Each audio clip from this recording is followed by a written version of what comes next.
আসসালামু আলাইকুম বন্ধুরা, কেমন আছেন সবাই? আশা করি যে যেখানেই আছেন সবাই ভালো আছেন, সুস্থ আছেন।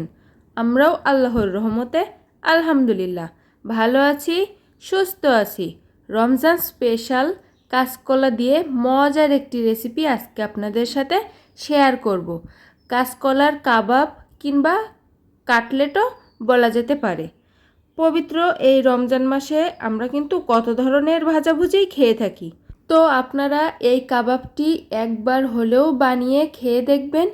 খেতে খুবই সুস্বাদু, খুবই মজার। আর ইফতারিতেও ঝটপট এই কাবাবটা তৈরি করা যায়। বিকালের নাস্তায় কিংবা বাচ্চাদের টিফিনেও কোনো ঝামেলা ছাড়াই ঝটপট এই কাবাবটা বানিয়ে নেওয়া যায়। তো চলুন দেখে নিন রেসিপিটা। কাঁচকলার কাবাব বানানোর জন্য আমরা এখানে 2টি কাঁচা কলা খোসাসহ সেদ্ধ করে নিয়েছি।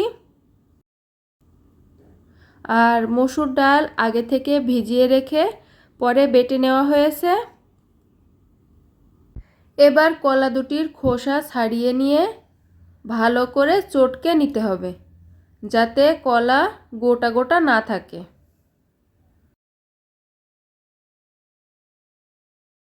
এই যে ভালোভাবে চটকে নেওয়া হয়ে গেছে। এবার এর মধ্যে একে একে দিয়ে দেবে বেটে রাখা মসুর ডাল, আদা রসুন একসাথে বেটে নেওয়া, আর পেঁয়াজ বেরেস্তা,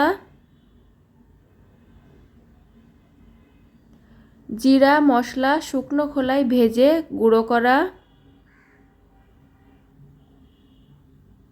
স্বাদ মতো লবণ, সামান্য একটু হলুদ আর সামান্য একটু তেল দিয়ে এবার এটাকে ভালো করে একসাথে মেখে নিতে হবে।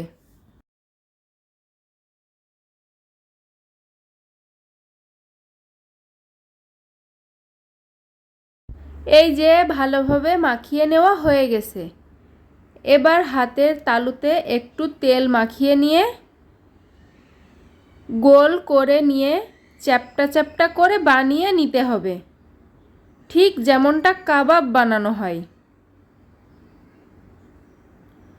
তো এভাবে করে সবগুলো কাবাবের শেপ করে বানিয়ে নিতে হবে।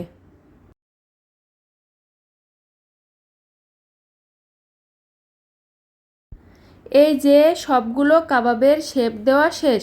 2টা কলাই আমাদের 12টা কাবাব হয়েছে। এবার পরিমাণ মতো তেল গরম করে ভাজার জন্য একটা একটা করে দিয়ে দিতে হবে। চুলার আঁচ মিডিয়ামে রেখে কাবাবগুলো ভাজতে হবে। কাবাবগুলোর এক পাশ ব্রাউন কালার হয়েছে, এবার উল্টে দিতে হবে। এভাবে উল্টিয়ে পাল্টিয়ে কাবাবগুলো ব্রাউন কালার করে ভেজে নিতে হবে।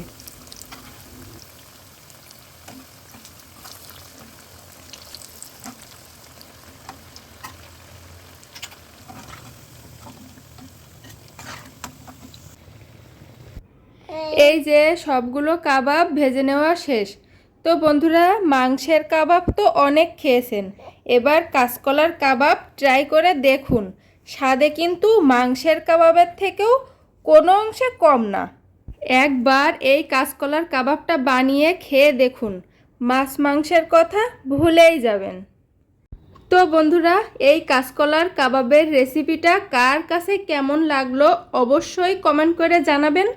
আর রেসিপিটা যদি ভালো লেগে থাকে তাহলে অবশ্যই একটা লাইক দিবেন, চ্যানেলটি সাবস্ক্রাইব করে আমাদের পাশে থাকবেন। আর যারা আমাদের চ্যানেলটি সাবস্ক্রাইব করেছেন তাদেরকে অসংখ্য অসংখ্য ধন্যবাদ। আজকে এখানেই বিদায় নিচ্ছি, আবারও দেখা হবে নতুন কোনো ভিডিওতে। আল্লাহ হাফেজ।